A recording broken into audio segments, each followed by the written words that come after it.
1997년 12월 14일 거리에 한방눈이 평평 쏟아지던 일요일 밤이었습니다.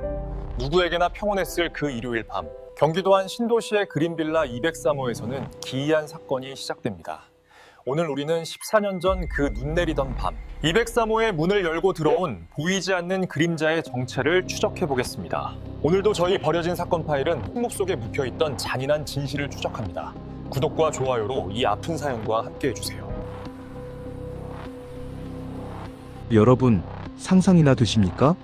갓 돌 지난 아이에게 이유식을 먹이던 엄마가 밥숟가락을 식탁 위에 덩그러니 놓아둔 채 연기처럼 증발해버렸습니다. 현관문은 굳게 잠겨 있었고 창문은 개미 새끼 한 마리 지나갈 틈도 없었는데 사라진 아내의 흔적은 복도 끝에 덩그러니 버려진 슬리퍼 한 짝뿐이었습니다. 도대체 1997년의 그 추운 겨울밤, 가장 안전해야 할 내 집 거실에서 무슨 일이 벌어진 걸까요? 여러분은 지금 이 순간 매일 웃으며 인사하는 그 친절한 이웃의 얼굴을 100% 믿으실 수 있습니까? 14년 동안 침묵 속에 잠겨있던 세탁소 비닐 한 장이 폭로한 소름 끼치는 진실, 지금 바로 공개합니다. 챕터 1 증발한 아내와 멈춰버린 시계. 1997년의 겨울은 유난히도 시리고 매서웠습니다.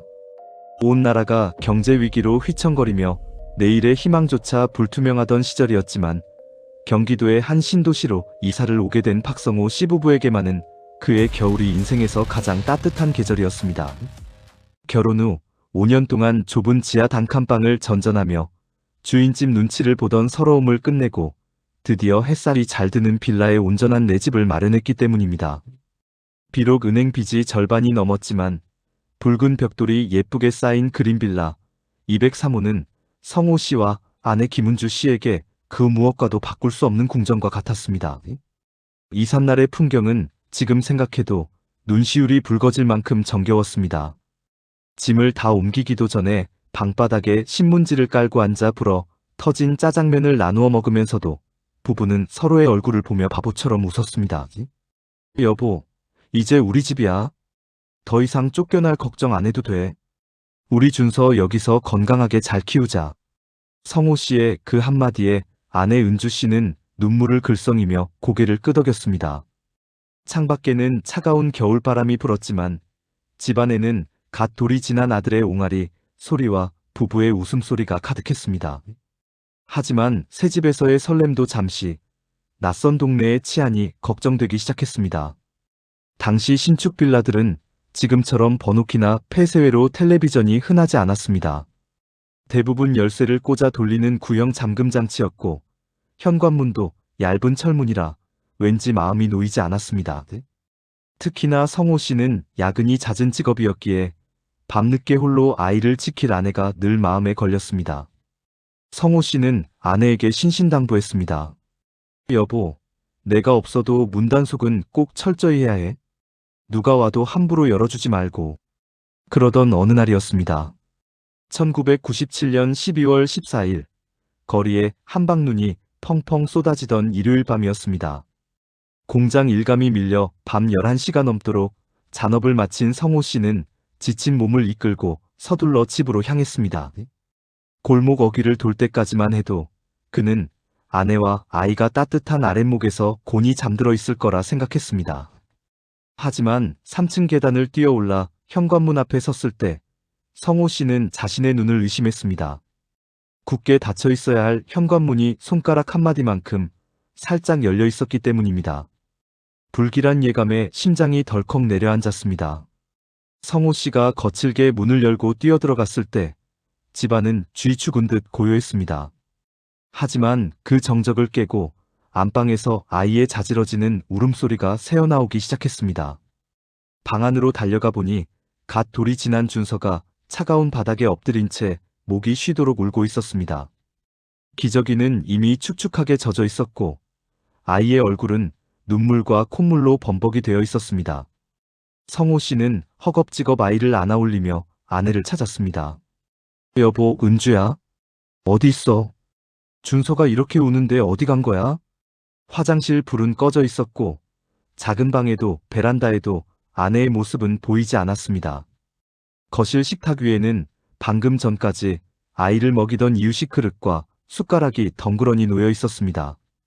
마치 누군가에게 이끌려 급하게 나간 것처럼 모든 것이 그대로인데 오직 사람만 증발해버린 것입니다. 성호 씨는 미친 사람처럼 현관 신발장을 확인했습니다. 아내가 아끼던 구두도 평소 신던 운동화도 모두 제자리에 있었습니다. 사라진 것은 오직 하나, 아내가 잠잘 때 입던 낡은 면 잠옷과 현관에 굴러다니던 슬리퍼 한 짝뿐이었습니다. 경찰이 도착했지만 그들의 반응은 차가웠습니다. 집안에 몸싸움 흔적도 없고 외부인이 강제로 문을 부수고 침입한 흔적도 전혀 없었기 때문입니다. 늙은 형사는 대수롭지 않다는 듯 성호 씨에게 말했습니다. 혹시 부부싸움 하셨나요? 원래 애 엄마들은 싸우고 나면 홧김에 나가기도 합니다. 신발도 안 신고 나간 거 보니까 금방 들어오겠네요. 하지만 성호 씨는 알았습니다. 은주 씨는 절대로 그런 사람이 아니었습니다. 아픈 아이를 두고 그것도 맨발로 집을 나갈 여자가 아니었습니다. 그날 밤 성호 씨는 열려있던 현관문 꼬리를 잡고 밤을 꼬박 새웠습니다. 챕터 2 친절한 이웃과 세탁소 비닐의 비밀. 사실 그 비극은 이사 온 지 한 달도 채 되지 않아 아주 조용하고도 기분 나쁘게 시작되었습니다. 성호 씨는 매일같이 쏟아지는 야근과 특근 때문에 집안일에 신경 쓸 겨를이 없었지만 온종일 집을 지키는 아내 근주 씨는 조금씩 이상한 기운을 감지하고 있었습니다. 평소 꼼꼼한 성격의 은주 씨는 물건을 둔 자리를 정확히 기억하는 편이었습니다. 그런데 어느 날부터인가 서랍 속의 속옷 위치가 미세하게 달라져 있거나 화장대 위에 립스틱이 평소와 다른 각도로 놓여 있는 일이 잦아졌습니다. 처음에는 그저 이삿짐 정리가 덜 되어 마음이 어수선한 탓이라 생각하며 스스로를 다독였습니다. 하지만 의심은 곧 확신으로 변했습니다. 1997년 12월 초순의 어느 오후였습니다. 다가오는 친정어머니 생신에 드릴 용돈을 챙기기 위해 은주 씨는 장롱 깊숙한 곳에 넣어둔 비상금 봉투를 꺼냈습니다. 겹겹이 쌓인 이불 사이에 꽁꽁 숨겨두었던 봉투였는데 막상 손에 닿은 봉투의 느낌이 지나치게 얇았습니다. 떨리는 손으로 봉투 안을 확인한 은주 씨는 그 자리에 주저앉고 말았습니다. 분명히 넣어두었던 10,000원짜리 10장 중 5장이 감쪽같이 사라진 것이었습니다. 강도가 든 것이라면 봉투째 들고 갔을 텐데 마치 주인 몰래 야금야금 빼간 것 같은 기괴한 상황에 등골이 서늘해졌습니다. 은주 씨는 황급히 베란다 창문과 현관문을 확인했습니다. 하지만 참으로 기이한 노릇이었습니다. 방범창은 쇠파이프처럼 단단하게 고정되어 있었고 현관문 잠금 장치 역시 굳게 잠겨 있었습니다. 외부에서 누군가 억지로 문을 따거나 침입한 흔적은 눈을 씻고 찾아봐도 없었습니다. 마치 유령이 벽을 통과해 다녀간 것처럼 집안은 평온하기만 했습니다. 퇴근하고 돌아온 남편 성호 씨에게 이 사실을 알렸지만 성호 씨는 오히려 짜증 섞인 반응을 보였습니다. 여보, 당신 요즘 아이 키우느라 너무 피곤해서 깜빡한 거 아니야. 도둑이 들었으면 집안이 이 꼴이겠어. 나 지금 너무 피곤해. 남편의 무심한 타박에 은주 씨는 억울했지만 한편으로는 자신의 기억력을 의심할 수밖에 없었습니다. 그래, 내가 요즘 정신이 없어서 돈을 쓰고도 잊어버린 거겠지. 그렇게 첫 번째 사건은 은주 씨의 건망증 탓으로 흐지부지 묻히고 말았습니다. 하지만 그 즈음부터 집안에는 보이지 않는 공포가 감돌기 시작했습니다. 은주 씨는 누군가 집안을 훔쳐보는 것 같고 누군가 우리 가족을 지켜보는 것 같다는 불길한 느낌을 떨칠 수 없었습니다. 낮에도 커튼을 꽉 치고 지냈고 밤이면 작은 바람 소리에도 소스라치게 놀라 깨곤 했습니다.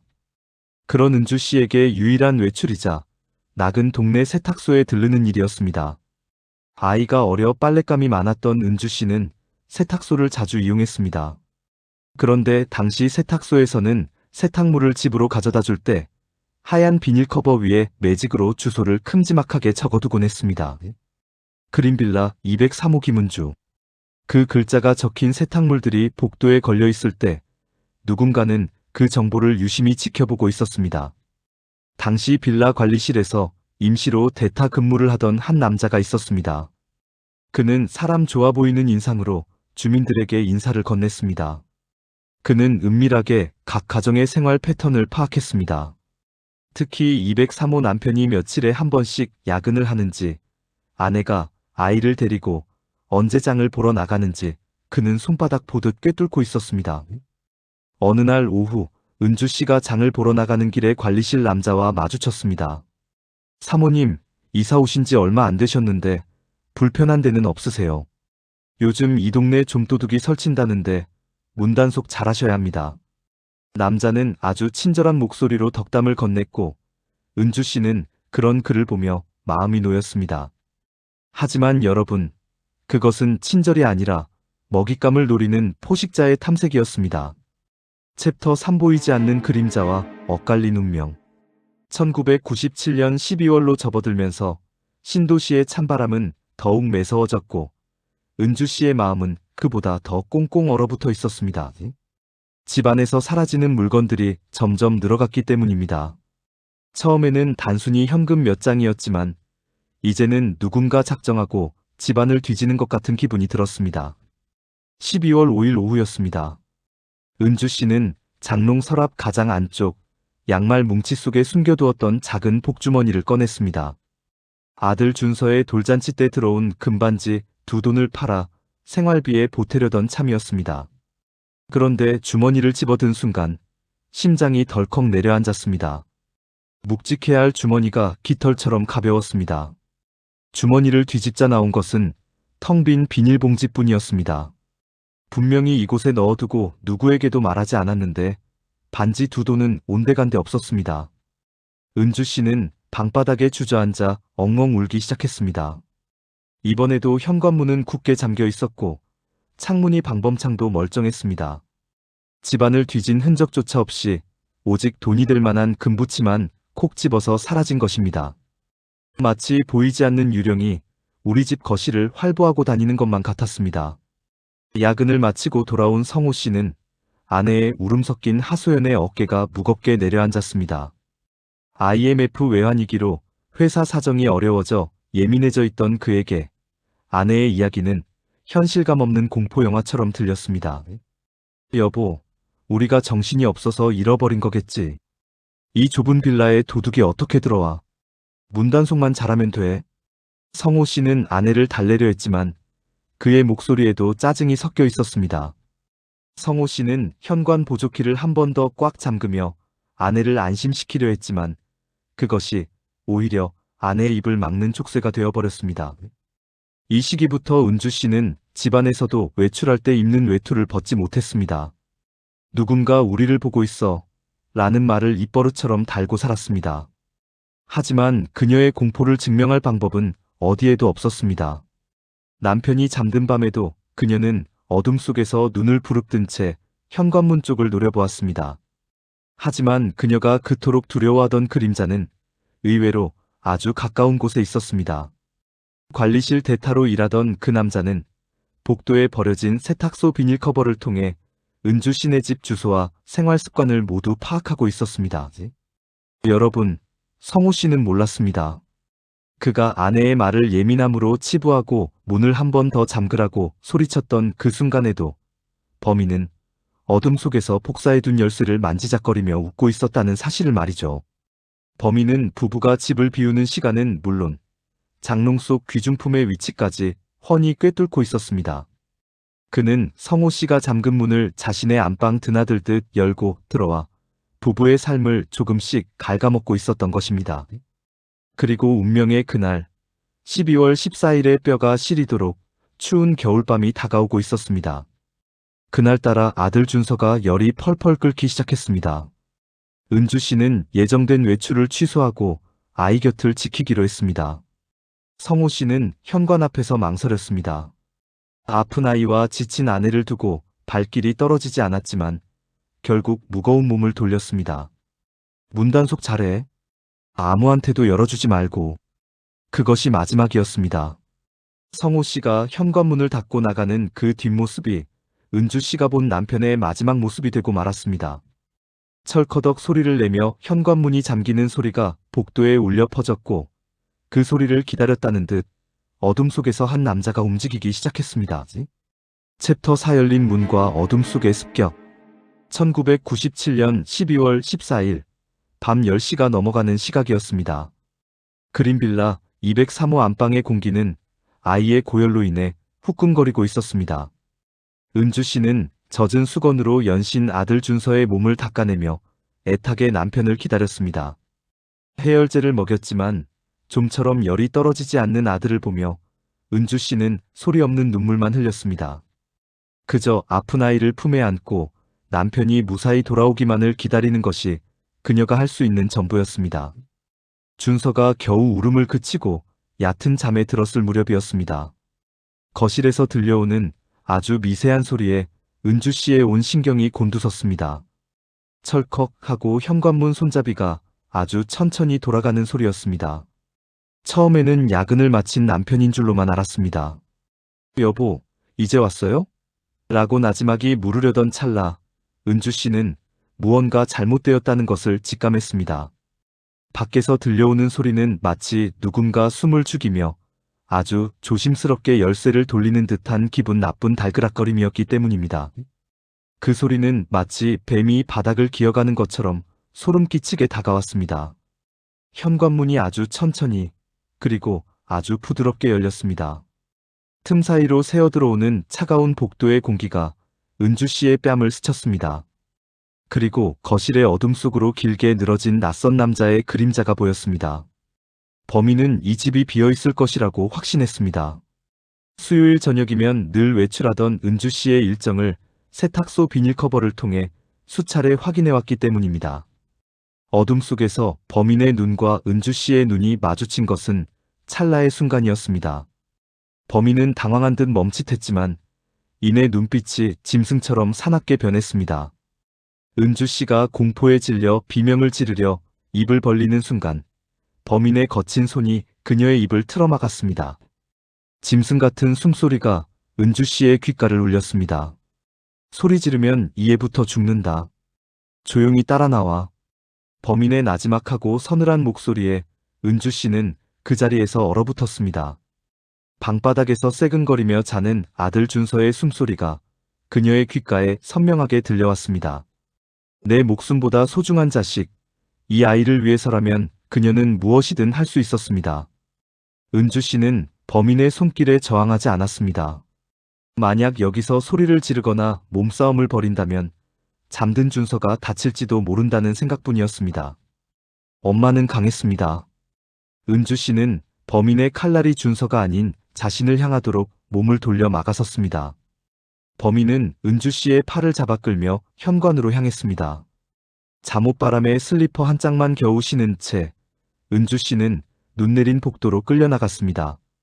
문 밖으로 나서기 직전 그녀는 준서가 누워있는 안방을 마지막으로 바라보았습니다. 아가야, 엄마 금방 다녀올게.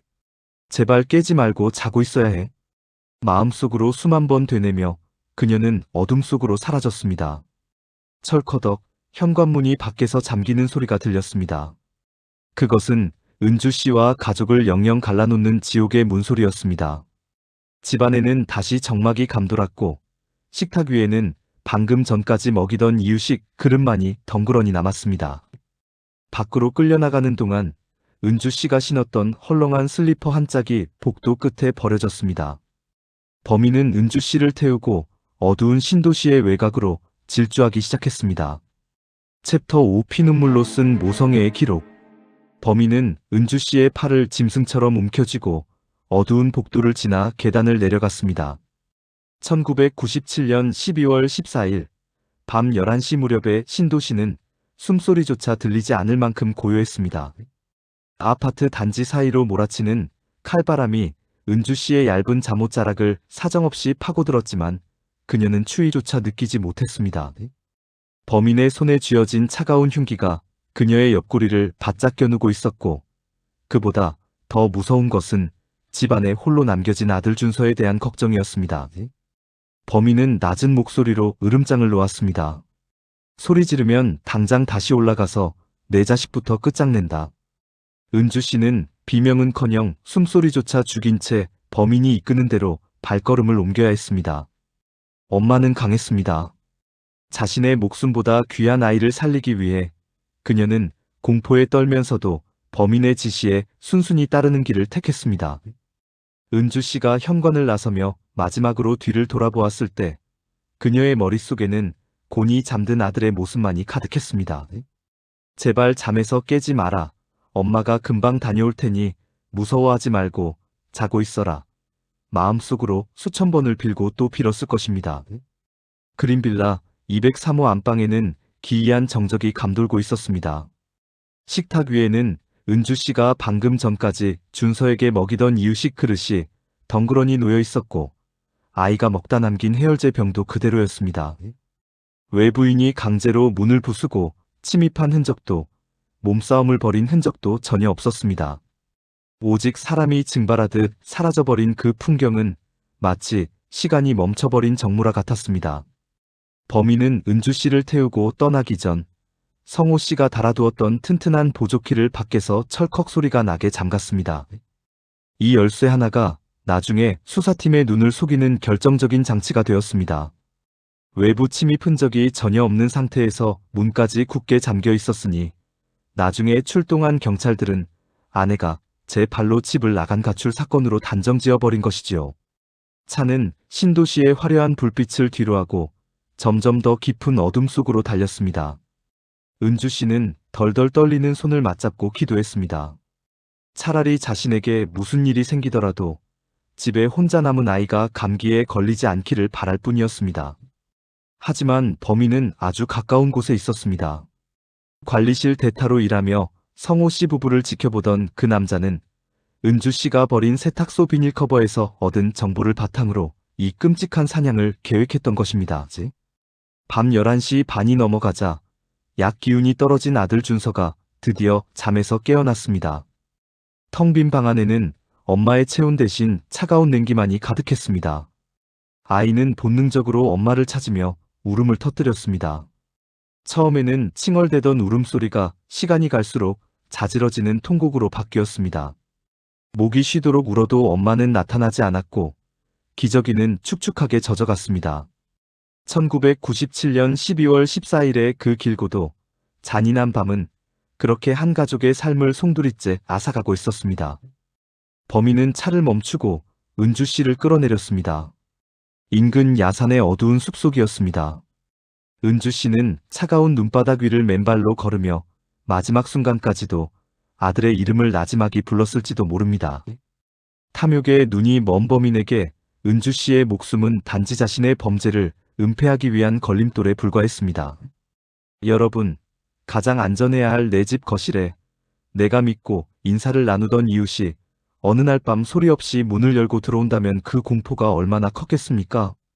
성호 씨가 아내를 지키기 위해 그토록 신경 썼던 현관문은 역설적으로 범인이 자신의 범행을 가리는 완벽한 밀실이 되어버렸습니다. 챕터 6외로운 추적과 14년의 기다림. 다음 날 아침 경찰들이 그린빌라 203호에 들이닥쳤습니다. 하지만 수사관들의 눈에는 이곳이 범죄의 현장이라기보다 그저 평범한 가정집의 어수선한 아침 풍경처럼 보였습니다. 식탁 위에는 어제 은주 씨가 아들 준서에게 먹이던 이유식 그릇이 그대로 놓여 있었고 아이에게 먹이던 해열제 병도 뚜껑이 열린 채 덩그러니 놓여 있었습니다. 현관문이나 베란다 창문에도 외부인이 강제로 문을 부수고 들어온 흔적은 눈을 씻고 찾아봐도 없었지요. 형사들은 너무나 쉽게 결론을 내려버렸습니다. 늙은 형사는 대수롭지 않다는 듯 성호 씨에게 말했습니다. 외부 침입 흔적이 전혀 없네요. 이거 아주머니가 작정하고 몸만 나가신 거 아닙니까? 원래 애 엄마들은 살기 힘들면 홧김에 나가기도 합니다. 그들은 이 사건을 단순한 가출 사건으로 분류해버렸습니다. 성호 씨는 가슴을 치며 절규했습니다. 제 아내는 그런 사람이 아닙니다. 애가 아파서 펄펄 끓는데 신발도 안 신고 나갈 여자가 아니라고요. 하지만 경찰의 태도는 완강했습니다. 동네 사람들 사이에서도 흉흉한 소문이 돌기 시작했습니다. 젊은 새댁이 야반도주했다더라. 남편 몰래 빚을 지고 도망갔다더라.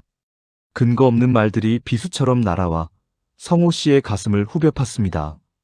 수사는 지지부진하게 흘러갔고 성호 씨는 직장까지 그만둔 채 갓 돌 지난 아들을 포대기에 업고 거리로 나섰습니다.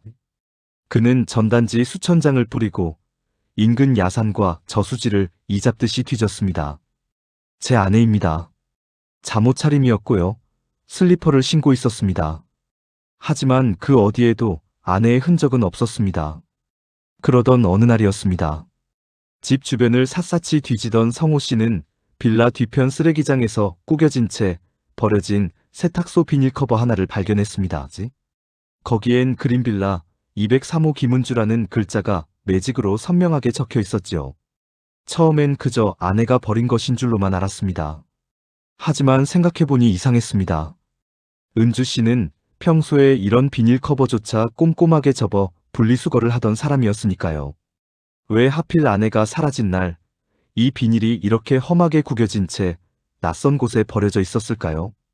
성호 씨는 이 비닐을 들고 경찰서로 달려갔지만 형사들은 코웃음을 칠 뿐이었습니다. 결국 사건 발생 2달 뒤, 경찰은 이 사건을 가출인 미기가로 잠정 종결했습니다. 범죄 혐의점 없음. 그 5글자가 박성호 씨에게는 사형 선고나 다름없었습니다. 텅 빈 집으로 돌아온 성호 씨는 젖병을 물다 잠든 아들의 얼굴을 보며 소리 죽여 울었습니다. 은주야, 도대체 어디 있는 거야? 살았으면 연락이라도 줘. 아내가 사라진 그 집에는 이제 정막만이 감돌았습니다. 하지만 성호 씨는 그 집을 떠날 수가 없었습니다. 혹시라도 아내가 다시 집으로 찾아오지 않을까 하는 희망 때문이었습니다. 그렇게 1997년의 겨울은 가고 계절이 14번이나 반복되었습니다. 강산이 한번 변하고도 남을 긴 세월이 흘렀지만 그린빌라 203호의 시간은 여전히 그날 밤에 멈춰 있었습니다.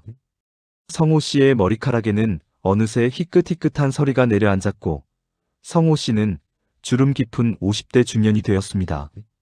주변 사람들은 이제 그만 잊고 새 출발하라고 권했지만 성호 씨는 고개를 저었습니다. 그는 아내가 돌아왔을 때 문이 열리지 않으면 무서워할까봐 낡은 현관문 고리조차 바꾸지 못한 채 14년을 버텼습니다. 챕터 7 유물상자 속에서 되살아난 이름. 세월은 무심하게도 흘러 어느덧 2011년이 되었습니다. 14년이라는 긴 시간 동안 박성호 씨는 단 하루도 아내를 잊어본 적이 없었습니다. 젖먹이었던 아들 준서는 어느덧 고등학생이 되었고 아빠의 구분 등을 보며 일찍 철이 들어버렸습니다. 성호 씨는 여전히 그 낡은 빌라를 떠나지 못한 채 밤이면 삐걱거리는 현관문 소리에 혹시나 아내가 돌아온 건 아닐까 귀를 기울이며 살고 있었지요. 그런데 바로 그해 가을, 요란한 사이렌 소리와 함께 14년 전의 진실이 서서히 고개를 들기 시작했습니다. 주택가를 공포에 떨게 했던 연쇄 빈집 터리범, 일명 다람쥐라고 불리던 50대 남성이 잠복 중이던 형사들에게 덜미를 잡혔습니다. 그는 붙잡히는 순간에도 뻔뻔하게 오리발을 내밀었지요.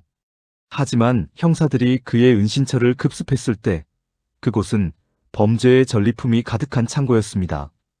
수십 개의 명품 시계와 녹슨 금반지들이 방바닥에 나뒹굴고 있었는데 압수수색을 하던 베테랑 형사의 눈길을 사로잡은 것은 비싼 보석이 아니었습니다. 방 한 구석, 라면, 박스 안에 수북하게 쌓여있는 기이한 물건들이었습니다. 그것은 바로 수백 장의 낡은 세탁소 비닐 커버 뭉치였습니다. 형사들이 비닐을 하나하나 들춰보자 거기엔 매직 글씨로 주소들이 빽빽하게 적혀 있었습니다. 신성아파트 101호, 현대맨션 305. 범인은 자신이 털었던 집, 혹은 앞으로 털기로 마음먹은 집들의 주소가 적힌 세탁 비닐을 마치 전리품을 모으듯 소중하게 보관해온 것이었습니다. 그것은 범죄의 지도와도 같았습니다. 형사들은 이 비닐 뭉치가 풀리지 않은 수많은 미제 사건의 결정적 증거가 될 것임을 직감했습니다. 형사들은 비닐 뭉치를 뒤적이던 중 유독 손때가 많이 묻은 비닐 하나를 찾아냈습니다. 거기에는 흘림체로 이렇게 적혀 있었습니다. 그린빌라 203호 김은주. 이 이름을 본 순간 당시 수사팀에 있던 한 형사는 온몸에 전율이 돋는 것을 느꼈습니다.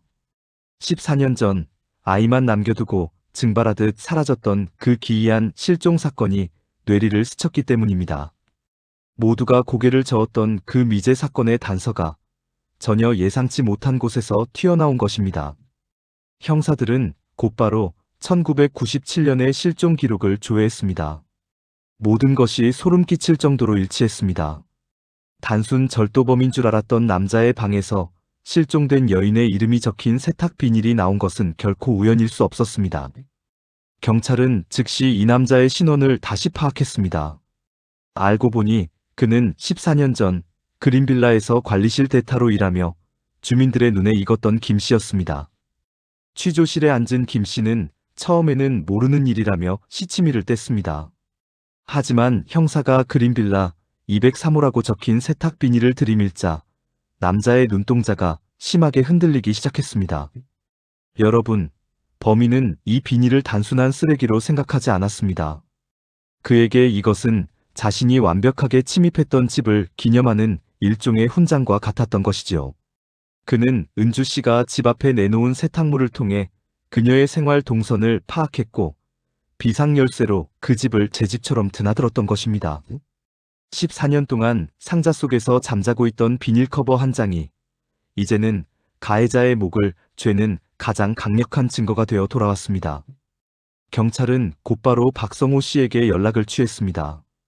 선생님, 아내분의 이름이 적힌 물건을 가진 놈을 잡았습니다. 성호 씨는 떨리는 다리를 이끌고 경찰서로 향했습니다. 챕터 8 14년 만에 돌아온 아내. 취조실의 무거운 공기 속에서 김 씨는 결국 고개를 떨구고 입을 열었습니다. 당시 도박 빚에 시달리던 김 씨는 관리를 맡았던 빌라 중 가장 형편이 나아 보이던 203호를 범행 대상으로 삼았습니다. 사실 그가 그 집에 들어간 것은 그날이 처음이 아니었습니다. 그는 이미 수차례 남편이 야근하고 아내가 외출한 틈을 타 몰래 드나들고 있었습니다. 처음에는 목걸이를, 그 다음에는 돌반지를 티가 나지 않을 정도로 작은 귀중품들만 야금야금 훔쳐냈던 것이지요. 부부는 물건이 사라져도 외부 침입 흔적이 전혀 없으니 그저 건망증을 탓할 수밖에 없었습니다. 하지만 빚이 감당할 수 없을 만큼 불어나자 김 씨는 더 이상 좀도둑질로는 만족할 수 없게 되었습니다. 그는 자신이 관리실 대타로 일하며 몰래 복사해둔 비상 열쇠로 너무나 손쉽게 현관문을 열었습니다. 어둠 속에서 거실로 들어선 김 씨는 안방문을 여는 순간 예상치 못한 상황과 마주하게 됩니다. 그날따라 아픈 아이를 재우느라 외출하지 않았던 은주 씨가 인기척에 놀라 잠에서 깬 것입니다. 범인은 주머니에 있던 흉기를 꺼내들고 자고 있는 아들 준서를 겨누었습니다. 소리 지르면 애부터 죽인다. 조용히 따라 나와. 왜 은주 씨가 잠옷바람에 슬리퍼만 신고 제 발로 나갔는지 이제야 모든 의문이 풀리는 순간이었습니다. 은주 씨는 공포에 떨면서도 범인의 지시에 순순히 따를 수밖에 없었습니다. 김 씨는 은주 씨를 야산으로 끌고 가 끔찍한 범행을 저지른 뒤 시신을 안매장했습니다. 사람의 탈을 쓰고 어찌 짐승만도 못한 짓을 할 수 있단 말입니까? 이 모든 자백을 듣고 있던 박성호 씨는 바닥에 주저앉아 오열했습니다. 내가 널 죽인 거야. 그 열쇠를 진작 바꿨어야 했는데. 14년 동안 아내를 기다리며 지켜왔던 그 집이 실은 아내를 죽음으로 내몰았던 공간이었다니 성호 씨의 가슴은 천갈래 만갈래로 찢어졌습니다. 2011년의 늦가을, 경찰의 발굴 작업이 시작되었습니다. 범인 김 씨가 지목한 장소는 빌라에서 불과 20분 거리에 있는 야산이었습니다. 얼마 후 땅속 깊은 곳에서 낡고 해진 천 조각이 발견되었습니다. 희미하게 남아있는 꽃무늬 패턴, 그것은 14년 전 그날 밤 은주 씨가 입고 있었던 잠옷이었습니다. 성호 씨는 백골이 된 아내를 끌어안고 짐승처럼 울부짖었습니다. 은주야, 내가 너무 늦게 왔지. 정말 미안해. 아이 걱정에 눈도 제대로 감지 못했을 아내를 생각하며 성호 씨는 땅을 치고 통곡했습니다. 장례식은 눈물바다였습니다. 성호 씨는 아내의 유골함 앞에 14년 동안 간직해온 낡은 세탁소 비닐 커버 하나를 내려놓았습니다.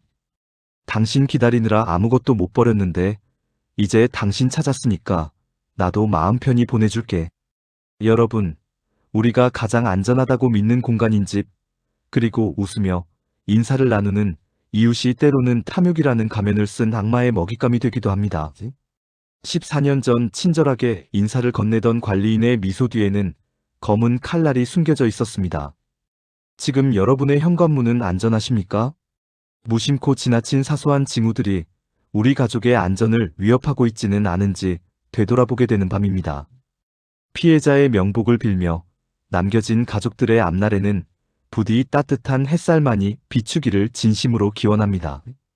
지금까지 버려진 사건 파일이었습니다.